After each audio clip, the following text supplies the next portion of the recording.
Welcome to Your Math Explained, where we make math simple and clear.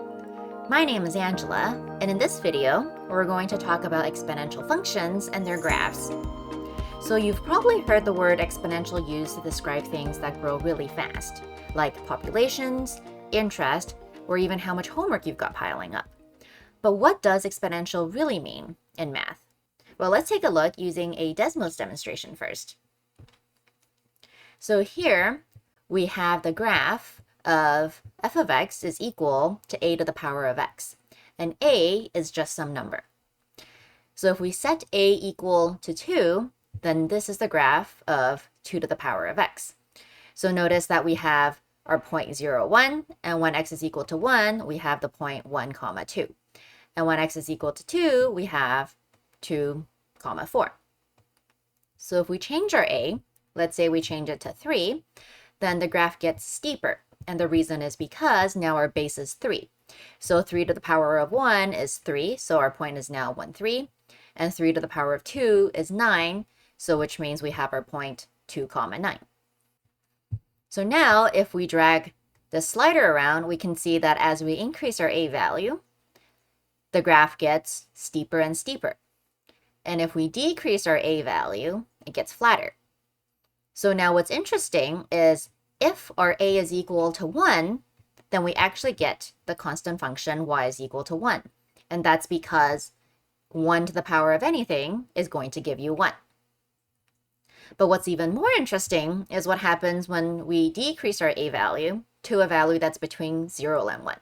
So for example, if we put in 0.5, then our graph actually flips over the y-axis to the other side.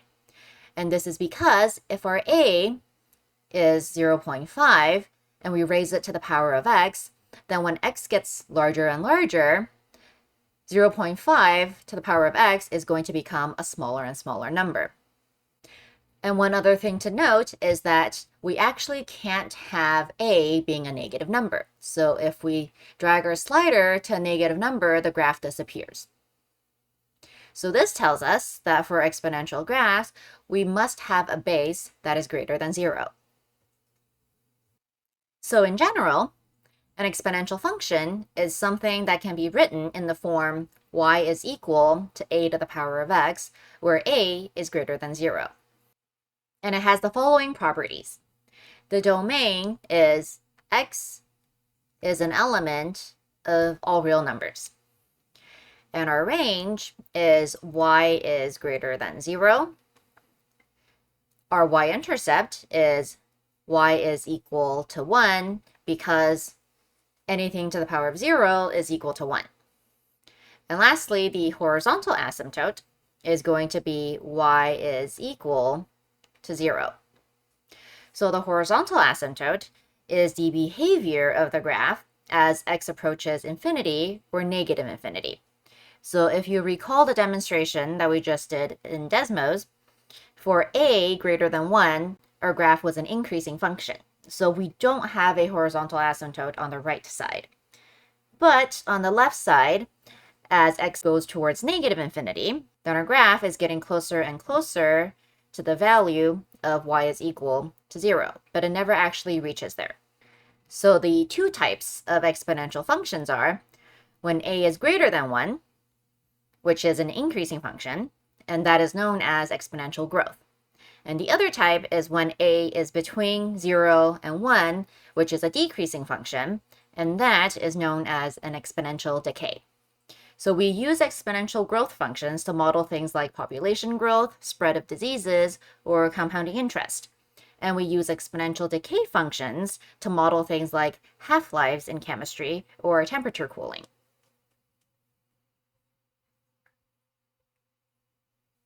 So now let's take a look at how to sketch the graph of exponential functions. So the first part is we're going to sketch the graph of y is equal to 2 to the power of x. So let's go ahead and do that by plotting some points. So if x is equal to 0, then the y value is going to be 2 to the power of 0, which is 1. If our x is 1, then our y value is going to be 2. And if x is equal to 2, then our y value is going to be 2 to the power of 2, which is 4.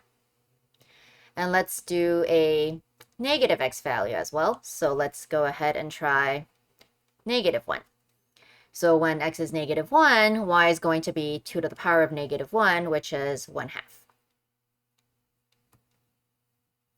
Okay, so let's just go ahead and plot those points on our first graph. So that's going to be 0, 1, which is right here. And then we have our 1, 2, our 2, 4, and our -1, positive 1/2. So now we're going to go ahead and connect the dots. And this is what this first graph is going to look like. So one important thing to note here is that y is equal to 0 is our horizontal asymptote here. So when you draw this graph, make sure it doesn't cross below the line y is equal to 0 on the left-hand side. So we're going to write that here. Our horizontal asymptote is y is equal to 0. Now let's go ahead and graph the transformed graph. So we're going to do that by performing the transformations. So we have -3, which means that it is a vertical stretch by a factor of 3. And because it's negative, it's going to reflect over the x-axis as well.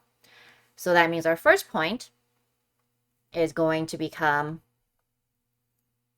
0, -3 after the vertical expansion and reflection. And then we have a translation, which is 1 unit to the left and 2 units up. So that means we're going to end up at -1, -1. Doing the same thing to the second point, we're going to get 1, -6. Performing our translations will get us to 0, -4. And then the third point, we're going to get 2, -12. And then translation is going to get us to 1, -10.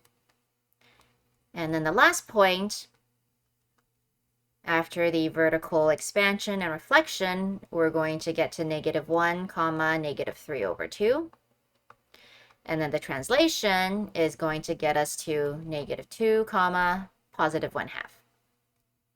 And then same thing with the horizontal asymptote, only the vertical transformations are going to affect it. So the vertical stretch, by a factor of 3, is going to stay at y is equal to 0 because it's right on the x-axis. Same thing with the reflection, nothing's going to change, which means only the vertical translation is going to move the horizontal asymptote.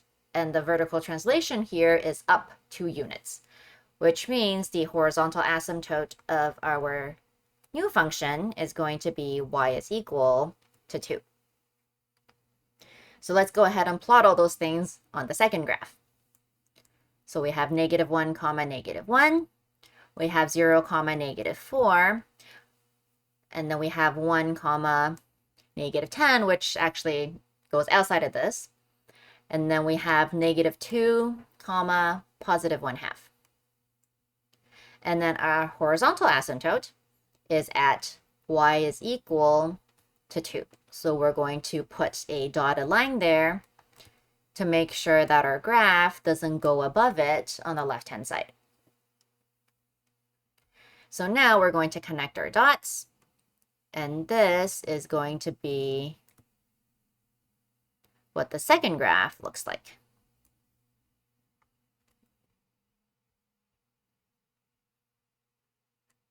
So let's go ahead and do a quick recap of everything that we covered in this video. So we learned how to identify an exponential function and its properties. We learned what exponential functions can be used for, and we're going to cover that in more detail in future videos on applications and word problems. We also learned how to graph exponential functions with transformations. So now it is your turn to give this a try. So using what you have learned in this video, can you graph the base function y is equal to 3 to the power of x and its transformed image? Go ahead and give that a try, and you can check your graph using Desmos. Make sure to leave a comment below and let us know if you would like to see more content on exponential functions in the future. That's it for this video. If you found it helpful, remember to hit that like and subscribe. And if there's a topic you'd like us to cover, make sure to drop it in the comments.